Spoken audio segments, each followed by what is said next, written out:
You've got 2 empty halves of coconut and you're banging them together.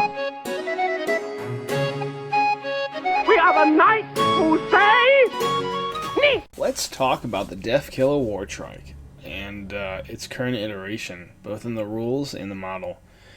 First off, the model is fantastic. I was so excited to see this, so excited to see the buggies that GW came out with. We all kind of knew what was coming. Just a nod to the Mexican orc, I think is his user tag. He pretty much listed what everything would be about 4 or 5 months before Games Workshop even revealed what they were, the late October, early November of last year, which was about 2019. And it was just, it's phenomenal. It's one of the best models I think that the orcs have in their range right now. My problem with it is that GW is taking the stance that they do not like people customizing any options. So being able to mod this and make it different from everybody else's is extremely difficult. It's not like an Orc Boy where the separation pieces are flat and you can just swap hands or arms or heads. It's very complex to change these pieces out and to make it different from model to model. And that's kind of like their scheme, is they want to eliminate third party from the game, which, whatever, do what you want.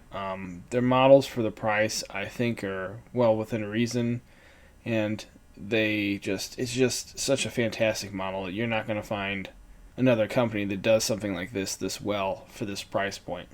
As far as in-game, they're not as strong in that expansion Vigilus Defiant. They got a little bit better. Being able to take a trike with +1 wound and an invulnerable save was certainly something I was really excited about, because the trike just, it isn't strong. It's good, but it's not like a war boss, which is weird. It's not as good as I think as a war boss on foot is, both for the price points that you pay in game and for the fact that the war boss can have so many different items that the Wartike can't. And even though there are some stratagems based around the Wartike, I don't think the stratagems are so good that the Wartike really shines. Even as a speed freak, it doesn't really...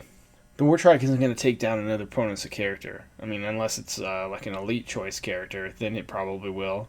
But it can't go toe-to-toe with other HQs. It's just not going to have the staying power and strength to do it. Even when you pull all your gimmicks out, I don't think it's going to be able to do it. That being said, I absolutely love using it. People see the Wartike and they do everything in their power to get rid of it. I don't know if it's just because I like it so much or because it just looks mean and they think on paper it looks great. But I think the Wartike really excels at kind of backline vehicle hunting. For weaker vehicles, not like a Lemon Russ. It doesn't quite have the strength to take on a Lemon Russ. But other things like Chimeras and your Basilisks and all that, Sentinels for sure, it can do the work. It can do it. And especially units of infantry, driving nearby a unit of infantry and using its 3 shotguns. Oh, so great. And then I definitely like taking it as a speed freak over the other choices. You don't really get a whole lot for your points. If you put this into like a Bad Moons formation, sorry I keep referring to them, but that's my faction choice, or Snake Bites or anything like that, it can be okay as a Deskall, but it really shines as a speed freak. It gain that bonus to move and to charge, and letting other things that are vehicle based charge around it. It's awesome. So it's more of a support character. Actually, it's definitely a support character. But I would like to see probably the next update, the Wartike.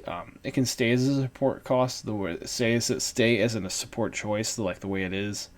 But I would really like to update, at least maybe bump up its points, and then give it the ability to kill, because it just can't.